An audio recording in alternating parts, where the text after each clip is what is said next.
નમસ્કાર દોસ્તો, આપણું ગૌરવ આપણા ગોપાલકો. એવા ગોપાલકોની વાત જેને સમાજ શિક્ષણ માટે, સંગઠન માટે અને સમાજ સેવા માટે કામ કર્યું છે. એવી જ એક ગોપાલક સમાજની જગ્યા છે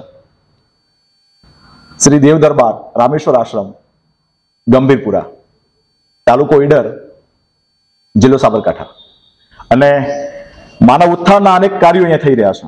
ત્યારે આપણી વચ્ચે શ્રી દેવ દરબાર રામેશ્વર જે જગ્યા છે એના મહંત શ્રી મંગલપુરી બાપુ ઉપસ્થિત છે. નમો નારાયણ બાપુ. નમો નારાયણ. સમાજ ને માંજે એ સંત, અને આવું એક સુંદર મજાનું કાર્ય અહીંયા થઈ રહ્યું છે. તો બાપુ, પહેલા તો આપણે આ દેવ દરબાર આશ્રમના પરિચયથી શરૂઆત કરીએ. નારાયણ નમસ્કૃત્યમ નરમ ચૈવ નરોત્તમમ દેવી સરસ્વતી વ્યાસમ તતો જય મુદ્રિયતા. આ જો આપણો દેવ દરબાર આશ્રમ છે, આ અતિ પ્રાચીન છે. એના જો આદિ સ્થાપક છે आचार्य महामंडलेश्वर स्वामी श्री कृष्णानंद जी महाराज છે जी. और यह देव दरबार आश्रम में पहले बहुत अच्छा सिद्ध महात्मा भी थया छे. मतलब उदयगिरी जी महाराज ने जीवित समाधि है, बलराम भारती जी थया छे. पर एनो जो डेवलपमेंट कीधुं छे, जो कंस्ट्रक्शन નું કામ કીધું છે, वो सब આપણે आचार्य महामंडलेश्वर स्वामी कृष्णानंद जी कीधुं छे. और स्वामी कृष्णानंद जी આપણા મોલો समाज में एवा संत साहेबी हुआ थे, એટલા મહાન મોલો विद्वान संत था और महासिद्ध संत था, જેને 5 आजादी थी पहले 5 डिग्री होती, एक ने बे ने 5 डिग्री, जो ज्योतिषाचार्य था, वेदांताचार्य था, व्याकरणाचार्य था, भूस्त्रेनु और रसायन, ये मोलो 5 डिग्री थी. त्यारे जो देश आपणो आजाद न थयो हुआ पहला, और उदयपुर जो मोलो संस्कृत में विद्यालय है एना चांसलर रह्या छे, कुलपति भी रह्या छे.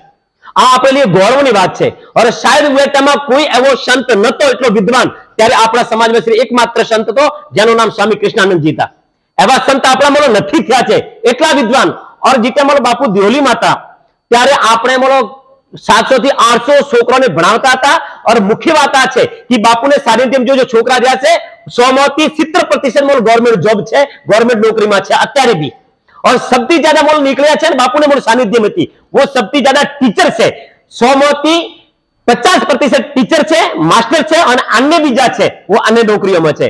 એટલે આ બાપુની વિશેષતા જો બાપુને સાનિધ્ય મળ્યો છે, जो બાપુને સાનિધ્ય મળ્યો છે, મોલો 1 મહિનો 2 મહિના 12 મહિના અરે પણ બાપુને પાસે સ્વાધ્યાય કીધું છે, અધ્યયન કીધું છે ને, वो आज की तारीख में टॉप बिजनेसमैन में છે या गवर्नमेंट जॉब में છે. कोई भी बापू ने सानिध्य રહેવાના બાદમાં કોઈ મોલો એનો પઢાઈને બીજો એવું કહે કે સાર્થક નથ્યું, असंभव, सब संभव થયો છે. क्योंकि बापू ने पास बैठा ने बोला એટલી પ્રેરણા દેતી था कि बापू ने सानिध्य में રહેવાથી व्यक्ति वो मोलो जो मुर्दो है एने में भी मोलो जीवित होते जातो तो वो प्रेरणा आपता था, वो मोटिवेशन मोलो आपता था. और एवं मोलो मोटिवेशन प्रेरणा देवा वाला संत साहिब कोई वे छे. और शिक्षा क्षेत्र में सबसे ज्यादा मोलो काम कीधुं छे आपड़ा बलदेवगिरी जी के बापू ने बाद में तो आपणे स्वामी कृष्णानंद जी कीधुं छे. एटલું बहुत दिव्य और भव्य मोलो शिक्षा क्षेत्र में काम कीधुं छे. शायद एटला बीजा संते नहीं कीधुं होय. और અત્યારે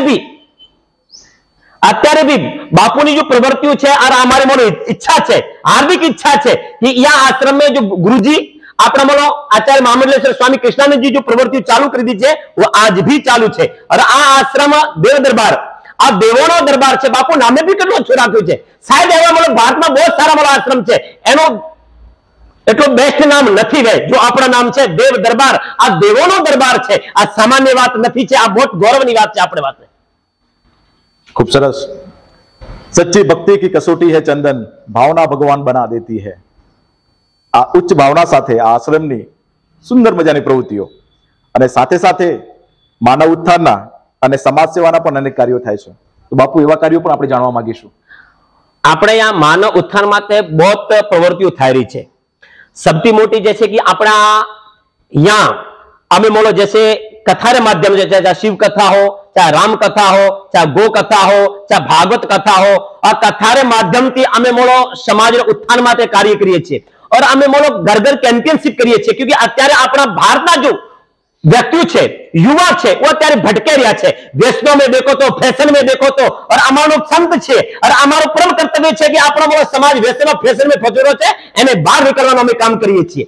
और अमे मोलो एवो नथी छे अमे तो कहीए छे मेलावड़ा करिए, सत्संग करिए, कोई भी करे, अमारो मकसद है कि हर व्यक्ति रे में देशभक्ति जागृत हो, राष्ट्रभक्ति जागृत हो, प्रभु भक्ति मोलो जागृत हो, गौ माता रे प्रति રાષ્ટ્ર પ્રતિ હર વ્યક્તિ સમર્પિત હો, જે મારો દેશને માટે કોઈ આન બાનની વાત લે તો વ્યક્તિ શીશ કટાવવામાં બોલો દેરી ન કરે, એવી અમે બોલો માનવ ઉત્થાનનું કામ કરીએ છીએ.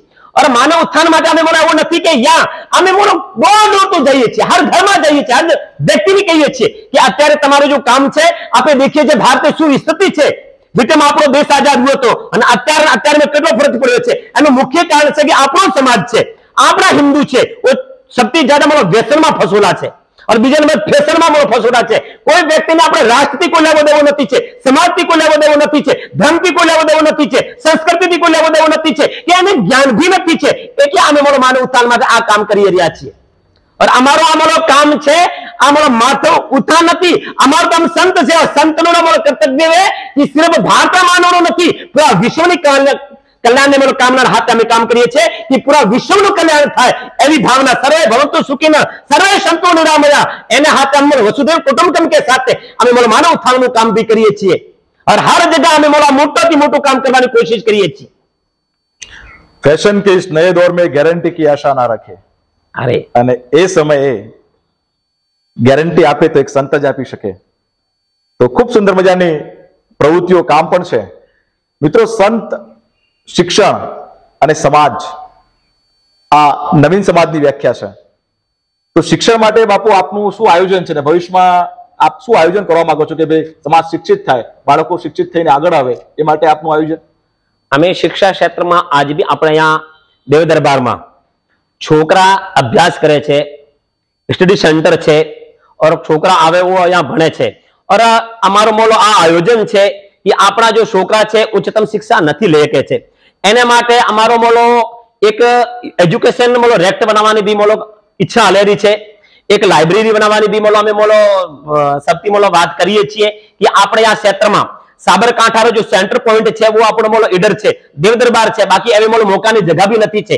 એટલે પ્યારી સુંદર જગ્યા છે, તો એક यहाँ લાઇબ્રેરી રહેવી જોઈએ, એજ્યુકેશન મોલો રેક્ટ રહેવું જોઈએ, અભ્યાસ ક્ષેત્ર રહેવું જોઈએ.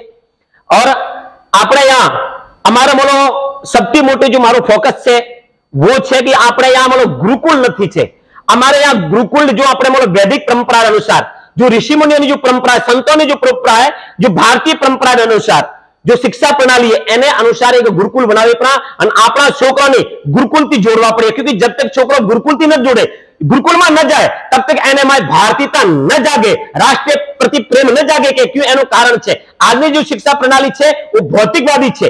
એનો સિર્ફ એક ही મકસદ છે, રહેવો હોટલમાં, મરવું હોસ્પિટલમાં, એને અલાવા કોઈ મકસદ નથી છે. और અમે મોલો એવા યોદ્ધા તૈયાર કરવા છે, यदि સ્વાભિમાની મોલો સ્વાવલંબી છોકરાને તૈયાર કરવા આવે તો આપણે શું કરવું પડે, ગુરુકુલમાં મેળવા પડીએ. और ઉવા ગુરુકુલ વાસ્તે અમે મોલો કામ કરીએ છીએ તાકી જો છોકરો ગુરુકુલમાં ભણે છે वो દાવેર હાથે કો કદી આને કે મારે નોકર બનવું છે, वो હંમેશા કહેगा મને માલિક બનવું છે. और આ ભાવના આવશે ને ત્યારે મોલો દેશને મોલો अपना પ્રગતિ સાથે વિકાસ થશે और દેશની ઉન્નતિ થશે. और આજે મોલો દેશને માટે એટલા મોલો દુનિયાભરના મોલો समस्या उत्पन्न वेरी છે. એનું મુખ્ય કારણ નિવારણ થશે જેટલો આપણો છોકરો આપણો ગુરુકુલમાં જશે, ગુરુકુલની શિક્ષા લેશે ત્યારે. और जब तक છોકરો ગુરુકુલમાં ન જાય ત્યાં સુધી એનો સ્વાભિમાન ન જાગે. और यदि जो છોકરો ગુરુકુલમાં ગયો છે, और મારે મને વિશ્વાસ છે કે છોકરા ગુરુકુલમાં હર ક્ષેત્રમાં આપણે પરિપક્વ કરીએ છીએ, પારંગત કરીએ છીએ, હર ક્ષેત્રમાં આપણે બોલો શિક્ષા આપી તૈયાર કરી અને આપણે બોલો આ એટલે ગુરુકુલની બોલો વાત હાલેરી છે. અને ગુરુકુલ 2-4 साल में एने मोलो नींव राखवानी छे. अमे मोलो हर जगह चैंपियनशिप करीए छे, समाज ने मोलो पास जाइए छे और समाज ने कहिए छे कि आपणे आ क्षेत्र में मोलो स्टडी सेंटर नहीं छे, एज्युकेशन हब आपणो छे, पर यहाँ मोलो कोई सुविधा नहीं छे. तो आ सुविधा आप सबने मोलो मळीने करवानी छे.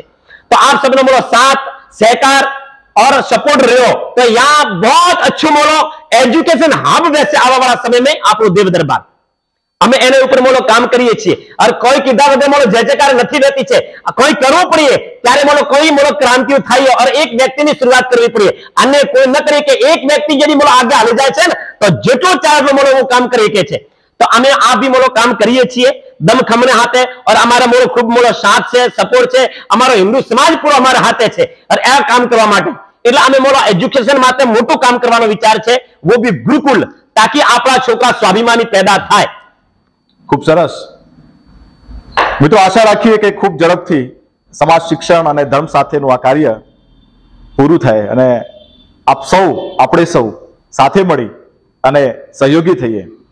બાપુ, શિક્ષણ સમાજ થાય તો એવા શિક્ષિત લોકોની પણ જરૂર નથી કે જે સમાજને કાતર મૂકીને કાપવા બેસી જાય છે. સમાજની સેવા અને સમાજને સમભાવથી જોવે એવા શિક્ષિત લોકો આપણે તૈયાર કરવા છે. તો એ માટે આપના અહીંયાથી કોઈ એવો સંત સમાગમ કે એવું કોઈ આયોજન? અત્યારે અમે મોલો સાબરકાંઠામાં અમે એક કેમ્પેન ચલાવ્યું છે. જેટલા આપણે મોલો સાબરકાંઠામાં આશ્રમ છે, હર આશ્રમમાં જવાનું, હર સંતથી મળવાનું, और સંતની મળીને આ વાત કરવાની છે કે તમે ધર્મ વાસ્તે, શિક્ષા વાસ્તે, સમાજ વાસ્તે, રાષ્ટ્ર વાસ્તે શું કરો છો. એટલે અમે આ કેમ્પેન ચાલુ કીધું છે. એટલે સંતોને અમે મોલો કહેવાના બી છે, અમે મોલો અમારી સંતોથી પ્રેરણા લેપરા આ ક્ષેત્રમાં શું કામ કરવાનું છે. અને અમે મોલો હર જગ્યા અમે મોલો ઘૂમવાનું ચાલુ કીધું છે. કાલે અમે મોલો સંતો માટે જવા વાસ્તે ઉને જઈને કહેવાનું કે આપણા જેટલા બી આશ્રમ છે, જેટલા મોલો સંત છે, તો આપણે બોલો રાષ્ટ્ર लिए काम करवानो છે, દેશ लिए काम करवानो છે, સંસ્કૃતિ लिए काम करवानो છે, સમાજ વાસ્તે काम करवानो છે, શિક્ષા માટે काम करवानो છે. ક્यों આપણે બોલો મંદિર તો બનાવી છે, મોટા મોટા બિલ્ડિંગ બનાવીએ છે, લેकिन બિલ્ડિંગોથી મંદિરોથી કોઈ નથી થવાનું છે. સમાજમાં ક્રાંતિ ક્યારે થશે? જીતે બોલો મંદિર હાથે હાથે આપણે બોલો શિક્ષાનું કામ કરીએ, વિદ્યાનું કામ કરીએ, તો આપણે સમાજમાં બોલો ક્રાંતિ આવી શકે છે. એટલે અમે હર જગ્યા જઈએ છીએ और સંતોને કહીએ છીએ और અમે भी કરીએ છીએ. यदि આપણે પાસે कोई सपोर्ट नहीं है तो हमें सभी कंधा कंधों मिलावी पड़ो. हर संतों कर्तव्य है कि भारत में सुरक्षित राखो हुए, अखंड राखो हुए, तो सबने संतों ने जागવું पड़े और संत जागसे तो आ देश भी जागसे. और शिक्षा के क्षेत्र में हमें मोटो मोटो क्रांति करवा वाला साबरकांठा थी और शुरुआत हमें साबरकांठा थी करिए और धीरे धीरे पूरा भारत में आ लख जगावानी है और हर क्षेत्र में जैन हमें मोलो संत મળીને આમ કામ કરવાના છીએ. ખૂબ સરસ મિત્રો, સંત સમાગમ અમે સવારથી અહીંયા છે. ખૂબ સારું વાતાવરણ છે, ખૂબ સારી ગૌશાળા છે, ખૂબ સારું સદાવત ચાલે છે અને ખેબરમાં ઈડર હાઈવે ઉપર ઈડરથી ખૂબ નજીક આ જગ્યા આવેલી છે. એના વિકાસ માટે યુવા સંત મંગલપુરી બાપુ પણ ખૂબ સરાહનીય કામ કરી રહ્યા છે. ત્યારે બાપુ, ભવિષ્યમાં આપનું કોઈ આયોજન એવું કે શું અહીંયા આ જગ્યામાં શું કાર્યો કરવા માંગો છો બીજા વધારાના? અમે યશ દેવ દરબાર આશ્રમમાં ગૌશાળાનું કામ, અમે જો ગૌશાળા આપણી છોટી છે અને ગૌશાળાનો વિસ્તાર કરવાનો છે, ગૌશાળા મોટે બનાવવાની છે. और આપણે જો યજ્ઞશાળા છે, યજ્ઞ તો થાય છે લેकिन પૂનમનો થાય છે. और મારે તો આ ઈચ્છા છે કે આપણા આશ્રમમાં નિત્ય પ્રતિ યજ્ઞ થાય, રોજ યજ્ઞ થાય. બીજો નંબર, પ્રતિદિન આપણે આ યજ્ઞનો બી और આપણા આશ્રમમાં વૃદ્ધાશ્રમ બી હાલે છે. જો જેનો કોઈ સારો નથી છે, નિરાશ્રિત છે, જેનો આશરો નથી છે, તો જેટલા વયોવૃદ્ધ છે, જેનો કોઈ આશરો નથી છે, એને અમે મોલો આશ્રમમાં લઈએ છીએ. એને જો બેટો બાપની કેમ સેવા કરે છે એમ સેવા કરવાનું કામ કરીએ છીએ. વૃદ્ધાશ્રમમાં બી અમે ખૂબ યા પહેલે ગુરુજી હતા ત્યારે તો ખૂબ મોટો વૃદ્ધાશ્રમ હતો, લેकिन થોડો અત્યારે અમે મોલો એનો વિસ્તાર બી કરીએ છીએ એનો વૃદ્ધાશ્રમનો. બીજો નંબર, આપણે આ છોકરા ભણે છે તો અમે મોલો છોકરાને અત્યારે મોલો છોકરા ભણે છે તો મેં મોલો એક નિયમ લીધું છે કે આપણે આ છોકરા ભણે છે એને રોજને 5 શ્લોક તો કમો કમ કંઠસ્થ રહેવા જોઈએ. અને આરતી કહીએ છીએ, પૂજા કરવા કહીએ છીએ और अन्य भी प्रवृत्तिओ कहीए છીએ. અને અમે મોલો સ્પેશિયલ એને પ્રેરણા આપીએ છીએ. જો છોકરો હતાશ થઈ જશે, ડિપ્રેશનમાં જાય છે, અમે એને કહીએ છીએ કે તમે ભારતમાં જન્મ લીધો છે, ભારતની ભૂમિમાં જન્મ લીધો છે, મારે તમે મારા પ્રતાપની औलाद છો, જે મોલો વનમાં રહ્યા ઘાસની રોટી ખાતા છે, वो भी મોલો ડિપ્રેશનમાં નથી જાય છે. આજના આપણા છોકરા ડિપ્રેશનમાં આવે છે, તણાવમાં આવે છે, તો અમે એને પ્રેરણા આપીએ છીએ કે આપણે તણાવમાં નથી આવવાનું, ડિપ્રેશનમાં નથી આવવાનું, કે તમારા ઉપર દેશનો મોલો મોલો ભાર છે, સમાજનો ભાર છે. એટલે તમારે મોલો એવી પ્રેરણા દઈને છોકરાને અમે આ ભી કામ કરીએ છીએ કે છોકરો ક્યારે હતાશ ન થાય, નિરાશ ન થાય, હંમેશા अच्छी अच्छी એને મોલો વાતો બતાવીએ છીએ. ભગવાન રામને બારે में, कृष्ण बारे में, राणा प्रताप और शिवाजी ने बारे में અમે ભણાવીએ છીએ એને, ताकि છોકરો સ્વાભિમાની રહે. जितने મોલો કેને ઉપર આપણે દેશને ઉપર કોઈ સંકટ આવે તો હર છોકરો એના વાસ્તે તૈયાર થઈ જાય, એવું બી અમે કામ કરીએ છીએ. છોકરાને અચ્છા સંસ્કાર આપવાના, क्योंकि અત્યારે આપણા છોકરા છે ને बिल्कुल आधुनिक થઈ ગયા છે, મોડર્ન થઈ ગયા છે, મોડર્ન થઈ ગયા છે. क्योंकि पहले ને અત્યારના છોકરામાં કેટલો ફરક થઈ ગયો છે કે पहले છોકરા હતા કેટલા સ્વાભિમાની રહેતા હતા, સ્વાવલંબી રહેતા હતા, અને આજનો છોકરો સિર્ફ એક ही મકસદ છે કે આપણો ખુદની સ્વાર્થી પૂર્તિ. એટલે અમે આ છોડાયો છોકરાને जुनून भरवानो छे, जज्बात भरवानो छे, देशने प्रति, समाजने प्रति तमारो सૌથી મોટો जो कर्तव्य छे ते पढ़े लिखी योग्य बनावे बादमां તમે તમારા પરિવારનો જેટલી મોટો चिंता करो छो એટલે राष्ट्रनी चिंता करवी જોઈએ, એટલે समाजनी चिंता करवी જોઈએ, એટલે गौ मातानी चिंता करवी જોઈએ, એટલે धर्म और संस्कृति चिंता करशो तो आ देश सुरक्षित साथे अखंड रहेशे भारत. बाकी आवा वाला समय में जो समय છે બડો વિકટ આવી રહ્યો છે, ખરાબ આવી રહ્યો છે, એટલે આપણે મળીને આ ક્ષેત્રમાં આપણે કામ કરી રહ્યા છીએ. ખૂબ સરસ. મિત્રો, આજનો આ વાર્તાલાપ આપ સુધી પહોંચે છે તો સમાજ શિક્ષણનું ખૂબ સુંદર કામ આ થવાનું છે, સંગઠનનું પણ ખૂબ સારું કામ, સમાજ જાગૃતિનું પણ ખૂબ સારું કામ. તો આપ અને આપણે સૌ આ જગ્યાને કેવી રીતે મદદરૂપ થઈ શકીએ એ પણ એક નોંધ લેવા જેવી બાબત છે. ફરી એક ગૌરવશાળી માલધારી જગ્યાનો અથવા ગૌરવશાળી માલધારીની મુલાકાત લઈશું. ત્યાં સુધી રજા લઈએ છીએ. જય વડવાળા દેવ.